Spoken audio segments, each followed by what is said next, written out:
Hi friends, welcome to my YouTube channel बारोटनंदिस all in one. तो guys आज के इस वीडियो में हम बात करने वाले अपकमिंग मेन बोर्ड आईपीओ के बारे में। कंपनी का नाम है radiant cash management services limited. ये आईपीओ ओपन होगा 23 दिसंबर को। तो आज हम इस कंपनी का टोटल एनालिसिस करने वाले हैं। तो चलिए वीडियो शुरू करते हैं। कंपनी की शुरुआत 2005 में हुई है। Radiant cash management service limited Bharat में बैंकों, वित्तीय संस्थाओं और संगठित खुदरा और ई कॉमर्स कंपनियों के लिए खुदरा नकदी प्रबंधन सेवाओं में मार्केट लीडर है। कंपनी इस खंड के तहत अंतिम उपयोगकर्ता से हमारे ग्राहकों की ओर से नकदी एक संग्रह और वितरण सहित कई सेवाओं की पेशकश करती है। कंपनी का प्रबंधन लगभग 2012 कर्मचारियों 31 जुलाई 2022 तक के योग्य और प्रेरित पूल द्वारा समर्थित है। कंपनी की मुख्य वस्तुएं बैंकों, व्यक्तियों, वाणिज्य और सरकारी प्रतिष्ठानों, नगद, चेक, डीडी पिकअप सेवाओं को प्रदान करने के व्यवसायों को जारी रखने के लिए नगद प्रसंस्करण जैसे कि अच्छी और गंदी मुद्राओं, नोटों, विभिन्न संप्रदायों के सिक्के की छंटाई,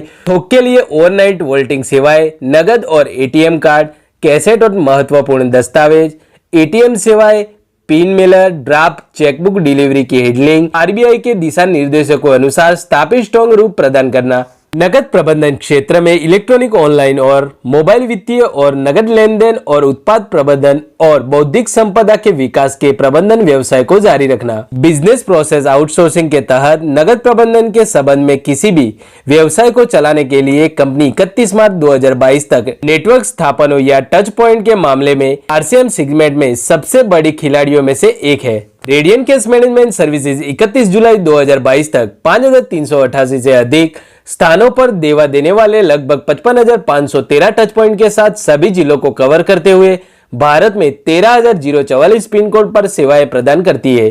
कंपनी के मुख्य ग्राहक है Axis bank limited, Citi bank limited, US bank limited, HDFC bank limited, ICICI bank limited, Kotak Mahindra bank, Standard Chartered bank, State bank of India, the Hong Kong and Shanghai banking corporation limited और Yes bank limited है।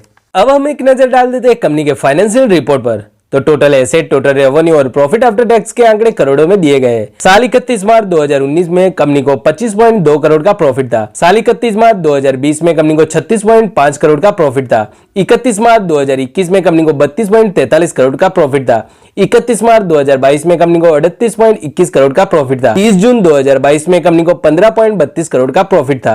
30 जून 2022 में company का asset 203.95 crore का था। Company का revenue 30 जून 2022 में 84.38 करोड़ का है। कंपनी के नेटवर्थ में हमें ग्रोथ देखने को मिल रही है। कंपनी की टोटल बोरोविंग 30 जून 2022 में 25.54 करोड़ की है। फाइनेंशियल रिपोर्ट में कंपनी हमें प्रॉफिट करती हुई देखने को मिल रही है। ओवरऑल बात करें तो कंपनी का फाइनेंशियल रिपोर्ट ठीक है। कंपनी का इश्यू लाने के उद्देश्य के बारे में बात करें तो कंपनी की कार्यशील पूंजी आवश्यकताओं को पूरा करने में, विशेष रूप से निर्मित बख्तरबंद वैन की खरीदी के लिए पूंजीगत व्यय आवश्यकताओं का वित्त पोषण में, कंपनी सामान्य कॉर्पोरेट उद्देश्यों को पूरा करने में किया जाएगा। कंपनी के प्रमोटर के बारे में बात करें तो कर्नल डेविड देव साहम और डॉक्टर रेणुका डेविड कंपनी के प्रमोटर है। रेडिएंट कैश मैनेजमेंट आईपीओ की डिटेल्स के बारे में बात करें तो आईपीओ ओपन होगा 23 दिसंबर 2022 को। आईपीओ क्लोज होगा 27 दिसंबर को। शेयर की फेस वैल्यू ₹1 पर शेयर रखी गई है। आईपीओ की प्राइस 94 से 99 रुपए पर शेयर है। लॉट साइज 150 शेयर की है। इश्यू की साइज 387.94 करोड़ की है। फ्रेश इश्यू 60 करोड़ के। ऑफर फॉर सेल 327.94 करोड़ के शेयर रखे जाएंगे।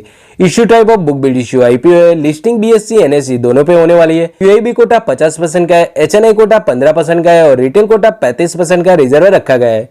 कंपनी की टाइम टेबल की बात करें तो आईपीओ ओपन होगा 23 दिसंबर 2022 को। आईपीओ क्लोज होगा 27 दिसंबर को। आईपीओ का अलॉटमेंट होगा 30 दिसंबर को। पैसे रिफंड की प्रोसेसिंग होगी 2 जनवरी को। अलॉट हुए शेयर उसके डिबेट अकाउंट में क्रेडिट कर दिए जाएंगे 3 जनवरी को। आईपीओ की लिस्टिंग 4 जनवरी को होगी। लॉट साइज की बात करें तो मिनिमम रिटेल में एक लॉट में 150 शेयर है, उसकी अमाउंट है 14,850 रुपए। रिटेल में मैक्सिमम 13 लॉट में 1,950 शेयर है, उसकी अमाउंट है 1,93,050 रुपए। स्मॉल एचएनआई कैटेगरी में 14 लॉट में 2100 शेयर है, उसकी अमाउंट है 2,07,900 रुपए। बिग एचएनआई मिनिमम 68 लॉट में 10,200 शेयर है, उसकी अमाउंट है 10,09,800 रुपए। रेडिएंट कैश मैनेजमेंट आईपीओ के प्रमोटर होल्डिंग की बात करें तो प्रे इश्यू की शेयर होल्डिंग 66.39% की है, जो पोस्ट इश्यू की शेयर होल्डिंग लिस्टिंग होने के बाद कम हो जाएगी। कंपनी का रजिस्ट्रार है linking time India private limited. Company के लीड मैनेजर है IIFL securities limited, Motilal Oswal investment advisory private limited और यस बैंक लिमिटेड कंपनी के लीड मैनेजर है। कंपनी की पीयर कंपैरिजन और वैल्यूएशन के बारे में बात करें तो भारत में सूचीबद्ध कंपनियों में से कोई भी कंपनी इस कंपनी के समान व्यापार और पोर्टफोलियो में शामिल नहीं है। हालांकि दो सूचीबद्ध कंपनी अन्य सेवाओं के साथ साथ कैश मैनेजमेंट का व्यवसाय भी प्रदान करती है, इसलिए उस कंपनी का विवरण प्रदान किया गया है। उनमें SIS लिमिटेड और CMS कंपनी शामिल है। कंपनी की वैल्यूएशन के बारे में बात करें तो वर्ष 2021 और 22 के आमदनी अनुसार टोटल इनकम के मुकाबले रेडियंट कंपनी SIS और CMS से छोटी है। कंपनी का प्राइस टू अर्निंग रेशियो 26.26 का है, जो दोनों कंपनियों से ज्यादा है। कंपनी का प्राइस टू बुक वैल्यू 60.17 का है। कंपनी की रिटर्न ऑन नेटवर्थ 27.34 का है, जो दोनों कंपनियों के मुकाबले ज्यादा है। ओवरऑल बात करें तो कंपनी की वैल्यूएशन पीयर कंपैरिजन वाली कंपनियों से महंगी लगाई गई है। यहाँ पर हमारे लिए कोई भी लिस्टिंग गैप छोड़ा गया नहीं है। तो क्या हमें इस आईपीओ में निवेश करना चाहिए? तो मेरे अनुमान से तो आपको इस आईपीओ से दूर रहना चाहिए। जो लोग लिस्टिंग गेन के लिए अप्लाई करना चाहते हैं, वो लोग लॉन्ग टाइम के नजरिए से अप्लाई करने का मन बनाना चाहिए। कंपनी की अच्छी बात यह है कि इश्यू की साइज छोटी है और छोटा मोटा इश्यू साइज हमें अच्छी लिस्टिंग गेन देता हुआ देखने को मिल रहा है। और दूसरी बात यह है कि कंपनी पर ऋण कम है। कंपनी की नेगेटिव बात यह है कि कंपनी की मूल्यांकन साथ ही कंपनी की तुलना से महंगा है और कैश मैनेजमेंट सेक्टर आकर्षक नहीं है, इसलिए आप आराम से इससे दूर रह सकते हैं। आपकी इस आईपीओ के बारे में क्या राय है वो मुझे कमेंट बॉक्स में कमेंट जरूर करें। आईपीओ में अप्लाई करने से पहले आपके ब्रोकर और फाइनेंशियल एक्सपर्ट की सलाह आप जरूर लें। आखिरी फैसला आपका होगा। वीडियो मैंने इन्फॉर्मेशन और नॉलेज पर्पस के लिए बनाया है। वीडियो पसंद आया हो तो वीडियो को लाइक शेयर कमेंट जरूर करें और नई अपडेट पाने के लिए चैनल को सब्सक्राइब जरूर करें। और आप मुझे इंस्टाग्राम पे भी फॉलो कर सकते हो। मिलते हैं अगले वीडियो में। धन्यवाद।